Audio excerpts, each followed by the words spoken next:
अस्सलामु अलैकुम वरहमतुल्लाहि वबरकातुहू। सहायक उर्दू अनुवादक 2025 की क्लास में आप लोग का बहुत बहुत स्वागत है। और आज की इस क्लास में हम लोग जनरल नॉलेज के 25 क्वेश्चंस को देखने वाले हैं, जो कि आपके एग्ज़ाम की दृष्टि से बहुत ही महत्वपूर्ण हैं।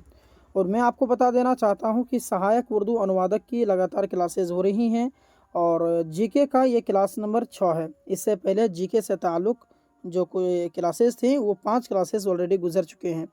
तो आइए आज के इस क्लास की शुरुआत करते हैं। और मैं आपको बता देना चाहता हूं कि मैंने जो कल क्लास करवाया था आप लोगों का, और मैंने आपको बताया था कि जो बिहार के ज़िलों पर आधारित जो क्वेश्चंस हैं, मैं आपको 50 क्वेश्चंस के बारे में बताया था कि 50 क्वेश्चन कराऊंगा।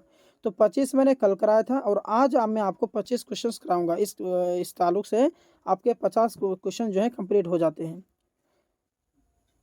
ध्यान दीजिएगा कि यहाँ बिहार के ज़िलों पर आधारित 25 पर महत्वपूर्ण प्रश्न सामान्य ज्ञान प्रश्नों के एक क्विज दी गई है, जो प्रतियोगिता परीक्षाओं के लिए उपयोगी हो सकती हैं। प्रत्येक प्रश्न का उत्तर भी साथ में दिया गया है। आप देखेंगे ये ऑब्जेक्टिव में ऑप्शंस नहीं दिया हूँ, डायरेक्ट मैं आपको क्वेश्चंस दिया हूँ और उसका आंसर यहाँ पर नीचे देखने के लिए मिलेगा।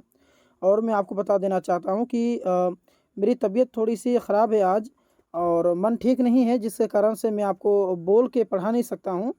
जिससे तबीयत ख़राब है, इसी वजह से, बस और कोई दिक्कत नहीं है। तो आप लोग मैनेज कीजिए और पूरा क्लास एंजॉय कीजिए।